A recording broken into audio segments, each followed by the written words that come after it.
Shalom. First and foremost, I want to give all praises, honor, and glory to Yahweh, Bahasham, Yahweh Shai, Bahasham, Racha Kodesh. Double honors to the elders and the apostles of Great Millstone, and peace and blessings to the elect. And today we're going to go into the book of Lamentations, the 4th chapter, continuing, from where we left off in the 3rd chapter, as the author here is describing the distress, the anguish, but also the point of repentance, right, and mercy, right, that and hope that we still have in the Lord, even though we're going through this situation, because we understand that it is only through the Lord that we can be delivered from whatever case we're in, right? In this case, it was the distress of the siege, right? So this is Lamentations chapter 4, verse 1. How is the gold become dim? How is the most fine gold changed? The stones of the sanctuary are poured out in the top of every street. So usually when you have gold and you purify it, it becomes shiny, right, and bright. And here, as we're going to read on down, this gold is likened onto that glow from the gold was likened onto the precious state that Israel was once in, or once known as.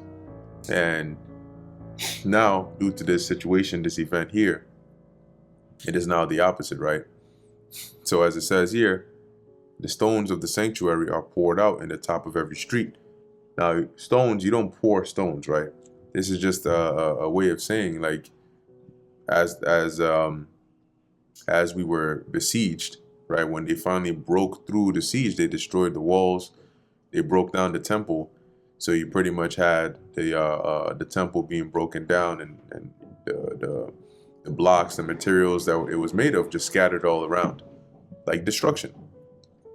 Verse 2, the precious sons of Zion, comparable to fine gold. How are they esteemed as earthen pitchers, the work of the hands of the potter? So imagine just like a pot, right? Like a clay pot.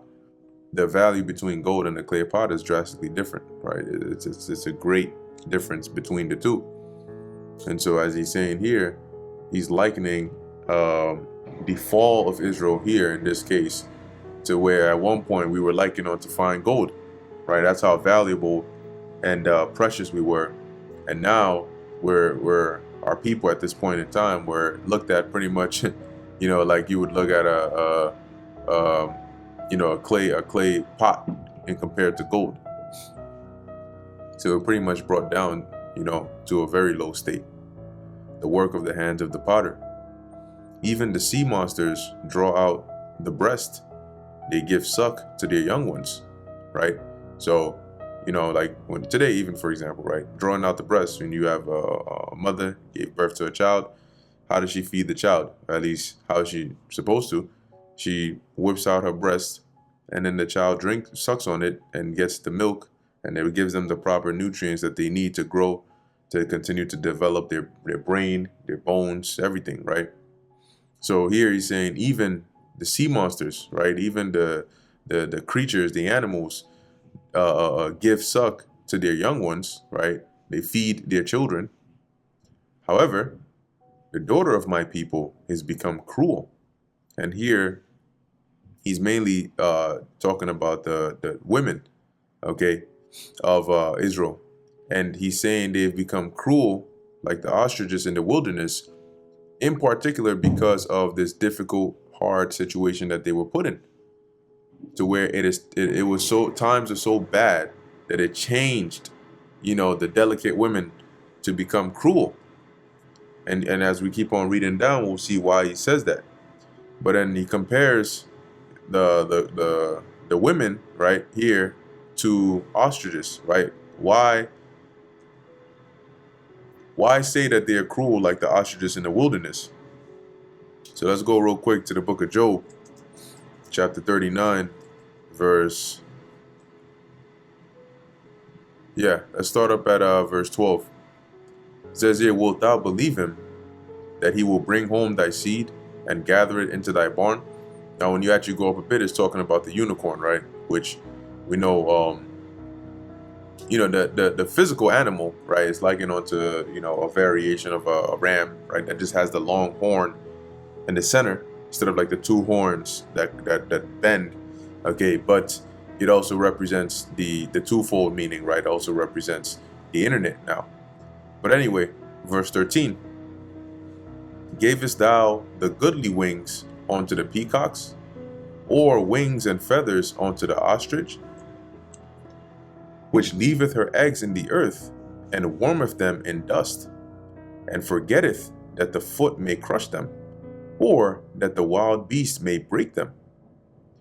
She is hardened against her young ones, as though they were not hers. Her labor is in vain without fear. So this is why he likened the daughters of Israel or of Zion to like being cruel to like an ostrich, because here you're seeing the nature or the characteristics of an ostrich here, burying the eggs and pretty much like leaving it, as though all right, whatever happens, happens, right? As it says, she's hardened against her young ones as though they were not hers. As where normally is the opposite, right? Verse 17, because God hath deprived her of wisdom, neither hath he imparted to her understanding. So in context, right, when you even come back down here to the 17th verse, because we bring this out, to compare it to women. But in context, this is actually speaking of the ostriches, okay, or of an ostrich. However, similar to how Jeremiah in here, who I believe is the author of the book of Lamentations, similar to how he compares the women of our nation here to these ostriches here, right? When we use this precept, it's always, that's why like the apostles mentioned, you always got to qualify it, right? And what is the actual contextual meaning of it? But now what is the use case, right? What is the in this case, how are you using it? But it's always important to give the contextual meaning so you know exactly what it's talking about. But yet you can still compare, right, this to our women today, similar to how it's being done here. So this is why he's likening the daughters right here becoming cruel to like the ostriches in the wilderness. And in this case, the reason they became like that is because of how hard times, let's put it like that. It made them, that desperation made them start to do things that they wouldn't normally do. Verse 4, the tongue of the sucking child cleaveth to the roof of his mouth for thirst. Yeah, because when you're very thirsty and your mouth becomes dry, your saliva becomes sticky. All right, to where now, if you have ever gotten to that point of thirst, it's hard to even speak. And your tongue does cleave to your, the roof of your mouth. So in this case, because of the famine, no food, no water, no breast milk, nothing. Even the sucking children were starving. It says, the young children ask bread, and no man breaketh it unto them, because there was nothing. They that did feed delicately are desolate in the streets. They that were brought up in scarlet embrace dunghills. So those that at one point, which these would be considered like those that are doing well, royalty, high, the princes, those that ate the delicate foods, now, as it says, they're desolate in the streets. So everybody started to suffer, because when there's a siege, you're limited on your supplies. Remember, there's a reason why trade exists between different countries. There's a reason why you have merchants. There's a reason why people move, because like today you have people ship goods and import goods and export goods. So one country alone, or one place alone, is not enough, right? Unless you just so happen to have everything, but you're usually going to need something, and that's why you trade and interact with these other nations. In this case, when there's a siege, they cut off your supplies. Nothing is coming in, nothing is going out. It's like today, it's like being put on lockdown, right? Imagine when they implemented the lockdowns, they said nobody was allowed to go out at all. Not even for essential goods, not even for groceries, and you couldn't order any delivery services or anything like that. What's going to happen? Eventually, you're going to run out of food. You're going to run out of whatever's in your house, and you can't leave your house, and nobody can come in. So what's going to happen? You're going to start to starve. Things are going to get hard. So that's what was happening here, right? As it says, those that feed delicately are desolate in the streets.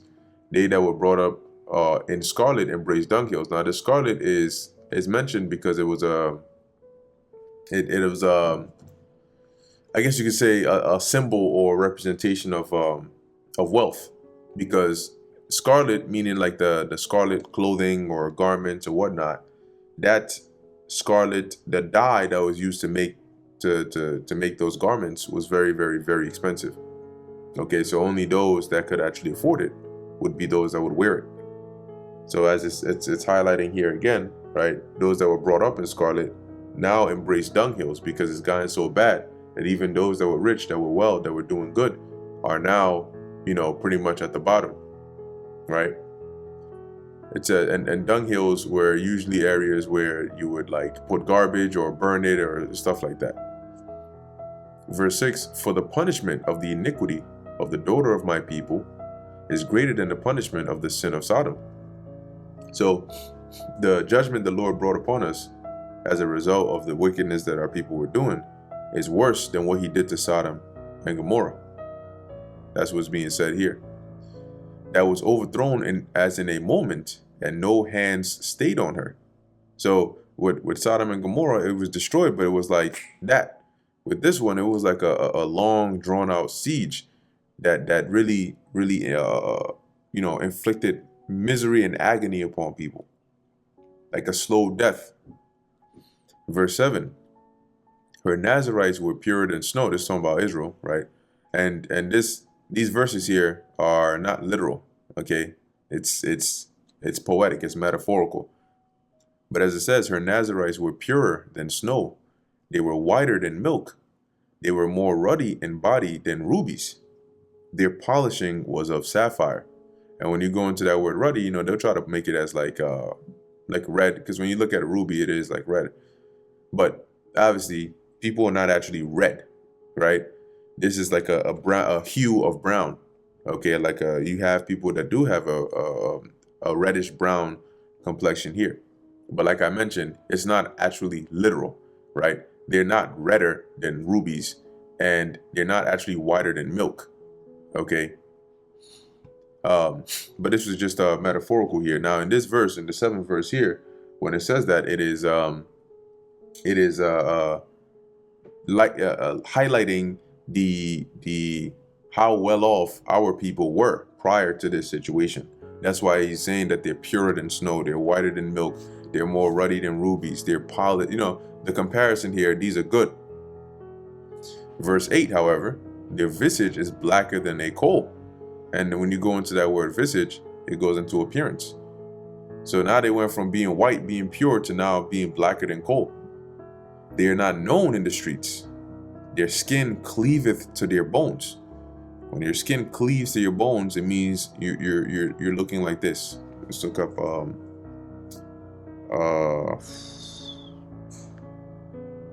see, children in famine. And let's see if we can get, yep, there you go.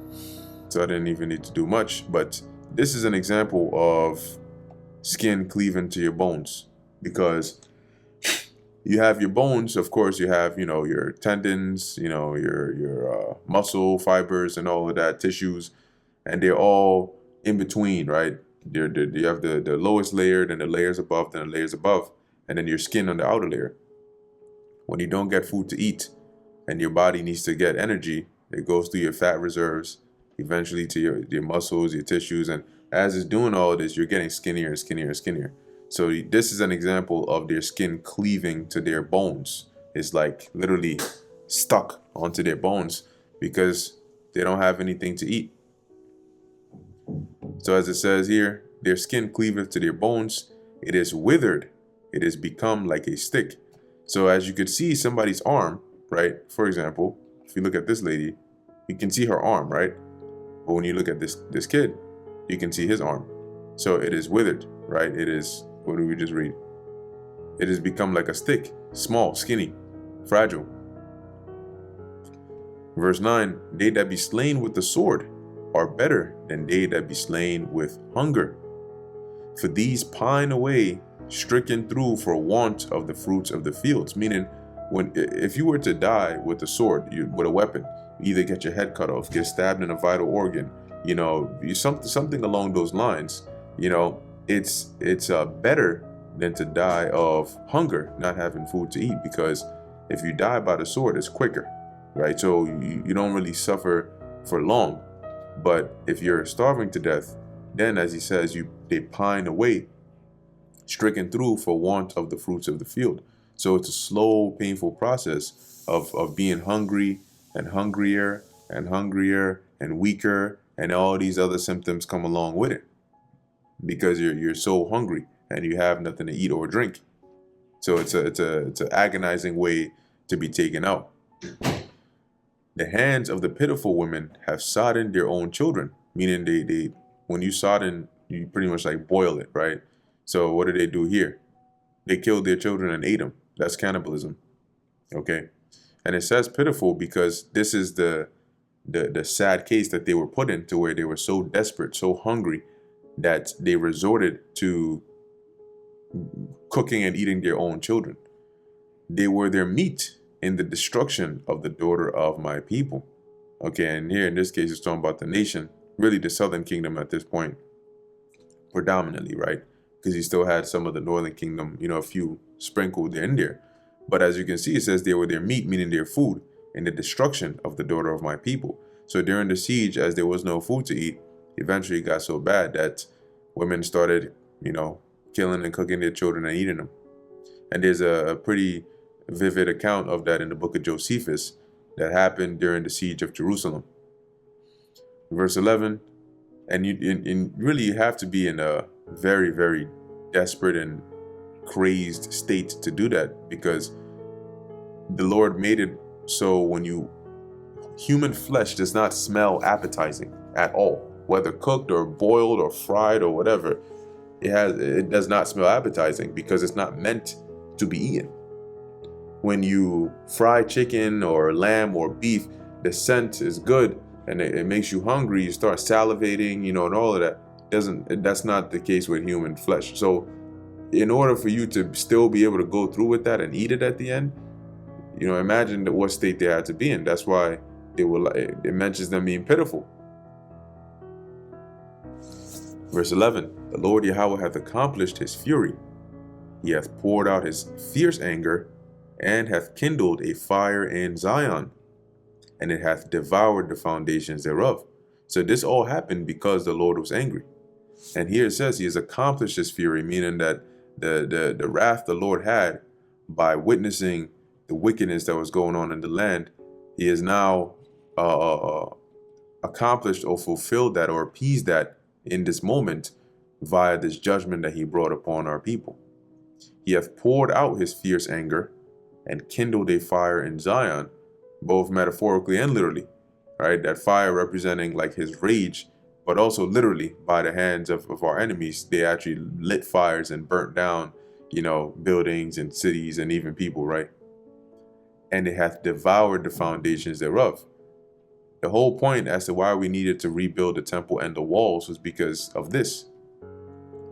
Verse 12, the kings of the earth and all the inhabitants of the world would not have believed that the adversary and the enemy should have entered into the gates of Jerusalem, because we were known as, having a God that would protect us, right? A God, the same God that destroyed or damaged Egypt, the same God that was with us when we took down Jericho and the land of Canaan. So it was known, so much so that when you read in the book of Judith, I believe maybe the 4th chapter, Achior, which I think he was an Ammonite, was explaining how, like, the situation of our people and our history, and how you don't want to go and mess with us while we're good with our God, okay? Because you're going to get messed up.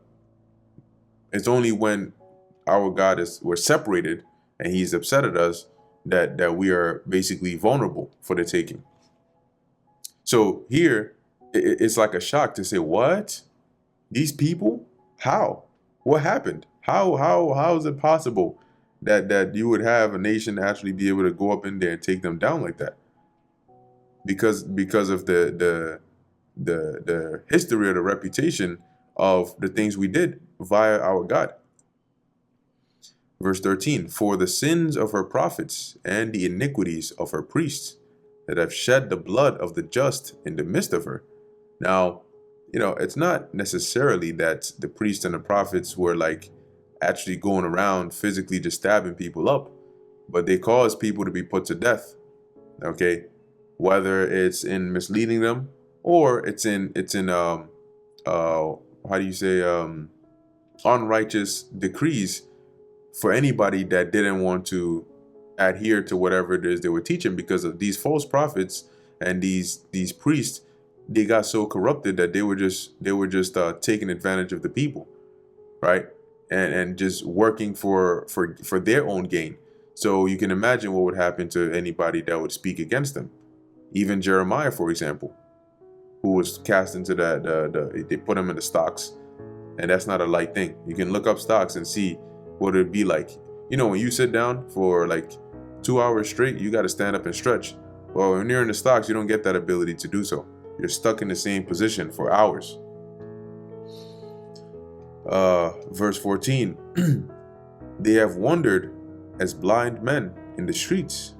They have polluted themselves with blood. So like a blind man is one that doesn't, he can't see, right? He can't see the right way to go. He can't see and that's how these people were moving, not literally, but spiritually, by their actions, because they didn't take heed to the righteous ways of the Lord, which is our direction and our light. As it says, they have polluted themselves with blood so that men could not touch their garments. Once again, metaphorical, but it's to highlight the how filthy our people became with all this iniquity and sins and bloodshed upon their hands. So much so that it's likened onto somebody being bloodied up, so much so that you can't even touch their garments. It says, they cried unto them, depart ye, it is unclean, depart, touch not. When they fled away and wandered, they said among the heathen, they shall no more sojourn here. So pretty much nobody wanted them around. Like, no, get out of here, you're unclean, leave. And then wherever they went, as it says, they fled away and wandered. They said among the heathen, they shall no more sojourn here. So don't come here. You gotta go. Once again, this was just a representation of like they were so unclean, so filthy, so filled with iniquity, that it's likened onto somebody that is so unclean that you just got to get them out of your presence, and nobody wants them around. Verse 16, because you have to imagine, right, when you're reading these scriptures, the same way kind of like how we prophesy. When we prophesy and we're out there, or even when we're doing these lessons, not everything we say is literal, right? We give examples, we give scenarios. Sometimes you'll read a precept, you'll break it down, and then in the midst you'll give an example and say something along the lines of, X such and such and such. It's like if someone today went to the White House and said blah blah blah before Biden. Imagine how fast the Secret Service would jump on him and throw his ass out. That didn't actually happen, right? But that is just a scenario or an example that you're given to prove, or make whatever you're saying clearer. So it's similar when you're reading these scriptures here. Verse 16, the anger of the Lord Yahweh hath divided them, right? Going into like as high, like how you would divide prey or spoils. And he hath divided us among our adversaries. He will no more regard them. They respected not the persons of the priest. They favored not the elders. And these were the ones that the actual ones that would keep the ordinances of the Lord. They weren't respected. They weren't revered. They weren't, favored. Instead, everybody did what was right in their own eyes, which led to the mass idolatry, adultery, murder, and X amount of iniquity that was being committed. As for us, our eyes as yet failed for our vain help. In our watching, we have watched for a nation that could not save us.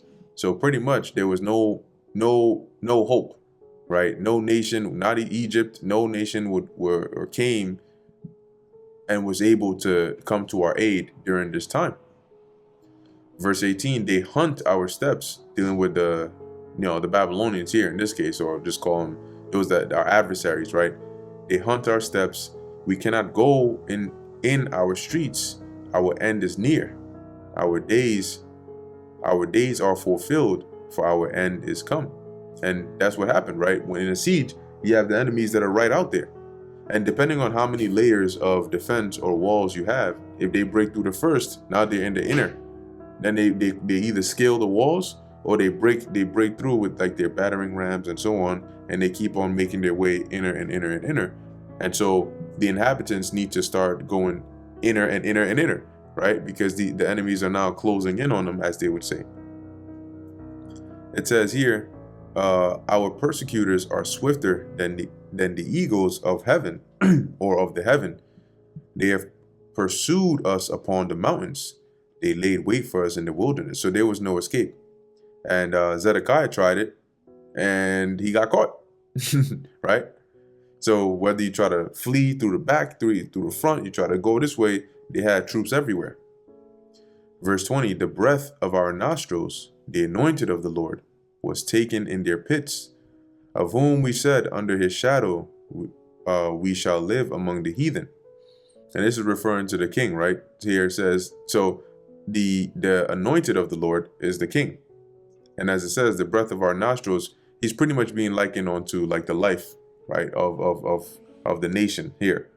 So as it says, even him, the king, the one the Lord anointed, was taken in their pits, meaning in their trap, in their snare, fell prey to them, of whom we said, under his shadow, right, under his protection, under his reign, we will live among the heathen, meaning under his reign we'll be good, or protected from even the heathens round about. But as it says, even he was taken. And to make it clearer, if you read this in some other translations, I think the NLT does it pretty well, NIV as well.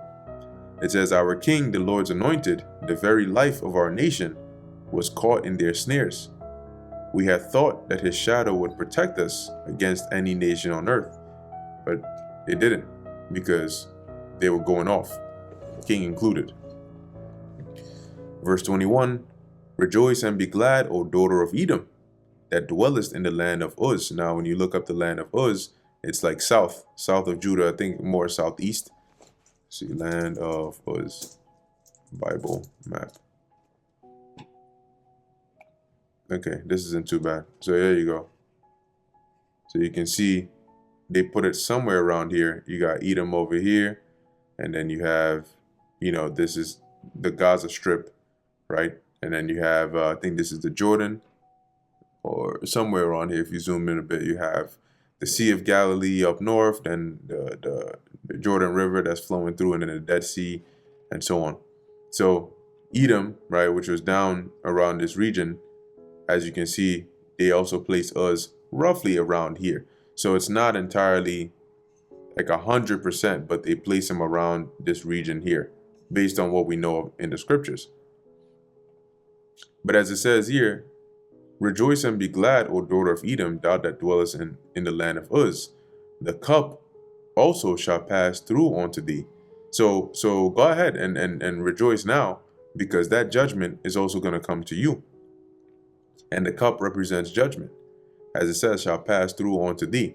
Now, ultimately, this judgment that's going to come upon Esau, Edom, is going to come ultimately in this time. And we know that because when we read the 22nd verse, it will clarify that a bit for us.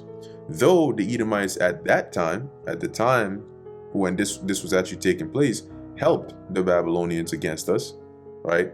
That record is in 1 Ezra, the 4th chapter. The book of Obadiah also talks about it, right? Though they did all those things, that ultimate judgment that the Lord is going to bring, that cup that they're going to have to drink, is going to be in this time. As it says, thou shalt be drunken and shall make thyself naked, meaning you're gonna drink of this judgment. You're gonna have to undergo the judgment the Lord has for you. And similar to when you get drunk, as it says, you make yourself naked, to where now people see your shame, right? But they're going to have to bear that shame that's going to come with that judgment that the Lord is going to bring upon them. Okay. Verse 22, the punishment of thine iniquity is accomplished, O daughter of Zion. Now, interestingly enough, at the time when this took place, that wasn't the case, right? Our iniquity, what ended up happening was we had the siege, but then we were taken captive into Babylon for X amount of years. And then it wasn't until the Persians came into power that, we were allowed to come back and rebuild. But then we went back into captivity under the Greeks and then under the Romans and so on. So the punishment of our iniquity was not accomplished at this time, but rather it will be in this time that we're living in, when Yahushua comes back. Because as it says, continuing, he will no more carry thee away into captivity. But I just mentioned about like 3 or so captivities, or 2 captivities that we went through after this. So when is it that we're no longer going to be carried away into captivity? When the Lord sends his son back to deliver us. That is when our punishment is going to be actually accomplished. And the daughter of Zion is representing the nation of Israel. But this is going to start with the elect of the nation of Israel.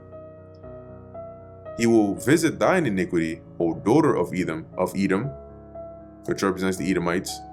He will discover thy sins. See, so when our punishment is up and we're not going to go into captivity anymore, yours is going to be getting visited.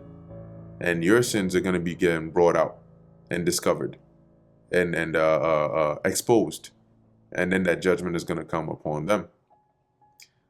And so that brings us to the end of Lamentations, the 4th chapter. Lord willing, this was edifying to the elect. In closing, I want to give all praises, honor, and glory to Yahweh, Bahasham, Yahushai, Bahasham, Rachah Kodesh. Until next time, Shalom.